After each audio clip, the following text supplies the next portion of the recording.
One of the things we are going to talk about in the class is how you address the problem that you just described, which is that this is the Peter Pan story, roughly speaking. Peter Pan is this magical boy. Pan is the god of everything, roughly speaking, right? And so it's not an accident that he has the name Pan. And he's the boy that won't grow up. And he's magical. Well, that's because children are magical. They can be anything. They're nothing but potential. And Peter Pan doesn't want to give that up. Why? Well, he's got some adults around him, but the main adult is Captain Hook. Well, who the hell wants to grow up to be Captain Hook? First of all, you've got a hook. Second, you're a tyrant. And third, you're chased by the dragon of chaos with a clock in its stomach, right? The crocodile. It's already got a piece of you. Well, that's what happens when you get older. Time has already got a piece of you. And eventually, it's got a taste for you. And eventually, it's going to eat you.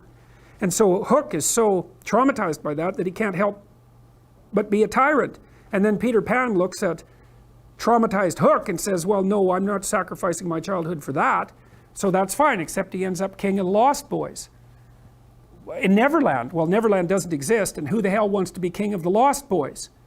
And he also sacrifices the possibility that he'll have a real relationship with a woman, because that's Wendy, right? And she's kind of conservative, middle class, London-dwelling girl. She wants to grow up and have kids and have a life. She accepts her mortality. She accepts her maturity.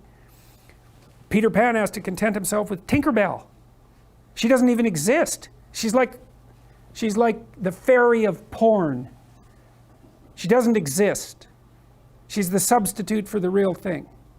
And so, but the dichotomy that you're talking about is very tricky, because there's a sacrificial element in maturation, right? You have to sacrifice the pluripotentiality of childhood for the actuality of a frame. And the question is, well, why would you do that? Well, one reason is it happens to you whether you do it or not. You can either choose your damn limitation, or you can let it take you unaware when you're 30, or even worse, when you're 40. And then that is not a happy day. And I see people like this, and I think it's more and more common in our culture, because people can put off maturity without suffering an immediate penalty. But all that happens is the penalty accrues, and then when it finally hits, it just wallops you. Because when you're 25, you can be an idiot. It's no problem. Even when you're out in a job search, it's like, well, you don't have any experience and you're kind of clueless. It's, yeah, you're young. You know, it's no problem. That's what young people are like, but they're full of potential. Okay, well, now you're the same person at 30.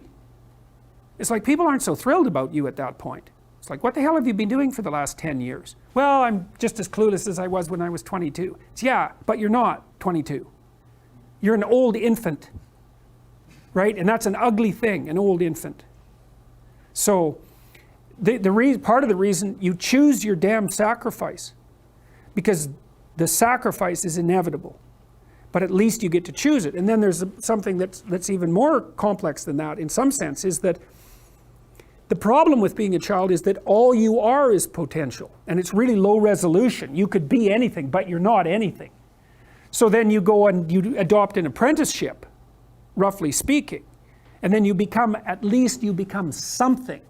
And when you're something, that makes the world open up to you again. You know, like if you're a really good plumber, then you end up being far more than a plumber, right? You end up being a good employer. Not that plumbers, I'm not putting plumbers down. It's like more power to plumbers. They've saved more lives than doctors.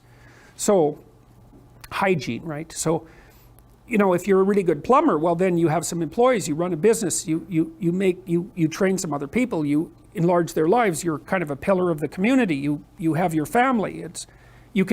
Once you pass through that narrow training period, which narrows you and constricts you and develops you at the same time, then you can come out the other end with a bunch of new possibility at hand. And Jung talked about that. He thought that part of the proper path of development in the last half of life was to rediscover the child that you left behind as you were apprenticing. And so then you get to be something and regain that potential at the same time. Very, very smart. Well, he was very, very smart. So that's very wise thing to know. So, yep. Sacrifice. And we'll talk more about that too. You get to pick your damn sacrifice. That's all. You don't get to not make one. So you're sacrificial whether you want to be or not.